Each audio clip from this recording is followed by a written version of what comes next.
संकल्प लेना है, भैया जिसको वोट देना है दे दो, लेकिन नीतीश कुमार को जीरो पर रखना ना तो फिर मुख्यमंत्री यही बन जाएगा। एक तो अगर जदयू के आदमी को जिताए तो जाति की बात कर रहे हैं कि जाति जनगणना की बात नहीं, बिल्कुल नहीं। अभिशाप क्यों है? किसी भी पहली बात कि बिहार में जो काम हुआ जातियों की संख्या को गिनने का, वो जनगणना नहीं है, वो सर्वे है। जनगणना कराने का अधिकार राज्य सरकारों को नहीं है, जनगणना केंद्र का मामला है। लेकिन उसको आप सर्वे कहिए या जनगणना कहिए, जो सर्वे यहाँ आया उससे कोई दिक्कत नहीं है।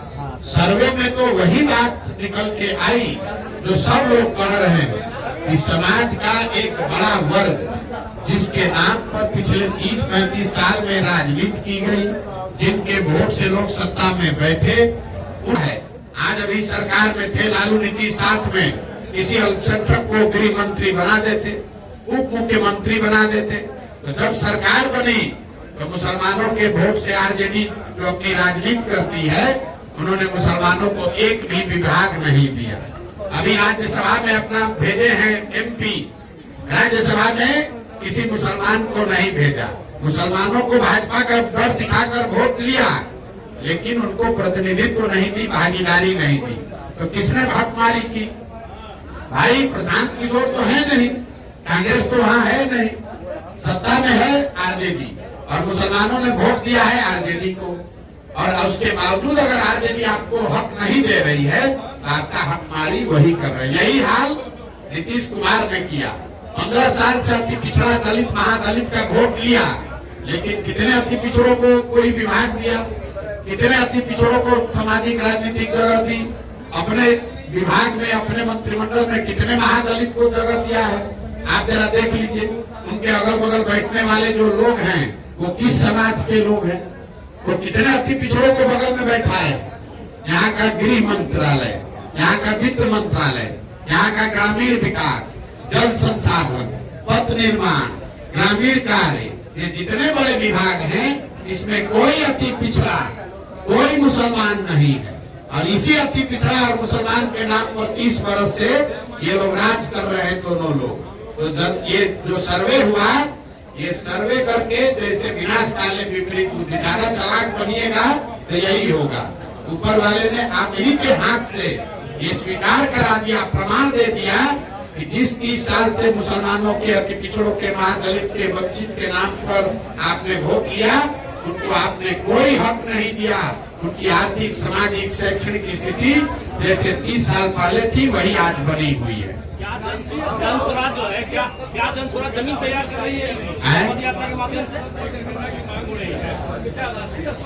बिल्कुल होनी चाहिए। मैं पहले भी कह चुका हूँ, जनगणना राष्ट्रीय स्तर पर होनी चाहिए। उसमें जनगणना के दौरान जो जानकारी निकल के आए, उस पर ईमानदारी से उसकी स्थिति में सुधार के लिए प्रयास भी होना चाहिए। अब आप स्थिति देखिए, राहुल गांधी आज इस देश में कह रहे हैं कि जाति के आधार पर जनगणना होना चाहिए। उनसे कोई ये नहीं पूछ रहा है कि जब पिछला जनगणना हुआ तब कांग्रेस की यूपीए की सरकार थी, उसमें जाति के आधार पर जनगणना कराया गया। कांग्रेस की यूपीए की सरकार ने उस रिपोर्ट को रिलीज नहीं किया। आपको किसने रोका था रिलीज करने के लिए? आज समाज को बांटने के लिए हल्ला मचा रहे। अरे जातिगत जनगणना तो पहले हो चुका है, उसको रिलीज तो कीजिए। ना कांग्रेस ने किया, ना भाजपा ने किया। ये आपको हमको बेवकूफ बनाने के लिए, मुद्दा बनाने के लिए, समाज में बांटने के लिए लोग कह रहे हैं। 10 बरस यूपीए की सरकार थी, जनगणना हुआ है, उस जनगणना के रिपोर्ट को जारी कर दीजिए। कांग्रेस ने नहीं किया। 10 बरस से अब भाजपा सरकार में है, उन्होंने भी उस रिपोर्ट को जारी नहीं किया। तो किसने रोका है भाई रिपोर्ट जारी? आगे होगा नहीं होगा, आप ये सवाल पूछ रहे हैं। जो जनगणना पहले हो गया है उसका आंकड़ा पहले जारी कर दो। कर्नाटक में जातीय जनगणना करा लो, तेलंगाना में जातीय जनगणना करा लो, तब तो लोगों का विश्वास बनेगा। तो कर्नाटक में आपकी सरकार है, आप वहाँ जातीय जनगणना नहीं करा रहे और बिहार में आकर लोगों को अगड़ा पिछड़ा करके बांट रहे। कर्नाटक में कांग्रेस ने वादा किया कि महिलाओं को 3,000 रुपया मिलेगा पैसा हर महीना, और बिहार में उनकी अभी सरकार थी, यहाँ पर वृद्धावस्था पेंशन 400 रुपया मिल रहा है। आप बताइए, राहुल गांधी अभी इसी इलाके से गए हैं, आप लोगों ने ये पूछा कि आप गरीब की बात कर रहे हैं, तो कर्नाटक का गरीब गरीब है, कर्नाटक की महिला महिला है, कर्नाटक का बेरोजगार बेरोजगार है, और बिहार का बेरोजगार बेरोजगार नहीं है। बिहार का बेरोजगार बेरोजगार नहीं है।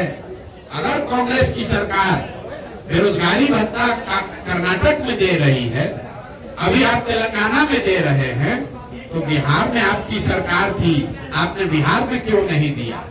कि अगर मध्य प्रदेश में भाजपा वालों ने लाडली स्कीम शुरू किया है, अगर वहां की महिलाओं को 1500 रुपया महीना मिल रहा है, तो भाजपा अभी बिहार में सरकार में है, यहाँ पर क्यों नहीं 1500 रुपया देता है महिलाओं को?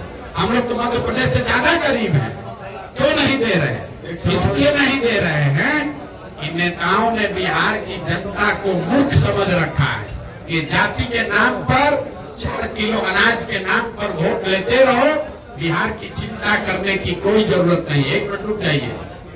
आज मोदी जी आए हैं चंपारण में, और अभी हम पहले से बता दे रहे हैं, अभी पूरा देश में घूम के अभी मेट्रो आज कलकत्ता में उद्घाटन किए हैं, 2 दिन के बाद जा रहे हैं सेमीकंडक्टर फैक्ट्री का उद्घाटन करने गुजरात में। पूरे जगह योजना का उद्घाटन हो रहा है। बिहार में एक भी घोषणा नहीं करेंगे। बिहार में लोगों को बेवकूफ बनाने के लिए ये जो नेशनल हाईवे पास हो रहा है, इसी को कह देता है कि 10,000 करोड़ का योजना है। अरे भैया, आपको बंगाल को कनेक्ट करना है, असम को कनेक्ट करना है, तो बिहार के होके ही तो रास्ता जाएगा। मोदी जी अगर आज आ रहे हैं, ये बता दें कि बिहार में चीनी मिल कब चालू होगा। 2014 में मोदी जी ने कहा था कि जब मोतिहारी में जो चीनी मिल है, इससे बनी चीनी का चाय पिएंगे तब बिहार में वोट मांगने आएंगे। आज मोदी जी आए हैं, 10वीं बार उसके बाद आए होंगे वोट मांगने। चीनी मिल कब बिहार में चालू होगा बताओ? गुजरात में बनेगा सेमीकंडक्टर का फैक्ट्री, कर्नाटक में बनेगा उद्योग लगेगा, अब बिहार का आदमी जाकर कर्नाटक में गुजरात में मजदूरी करेगा। यही ये नेता चाहते हैं। वोट चाहे कांग्रेस को दीजिए, आरजेडी को दीजिए, जन स्वराज को दीजिए कि भाजपा को दीजिए, मुख्यमंत्री यही पलटू राम फिर बन जाएगा और हम लोग का भविष्य चौपट हो जाएगा। इसलिए इस बार बिहार की जनता समझ ली है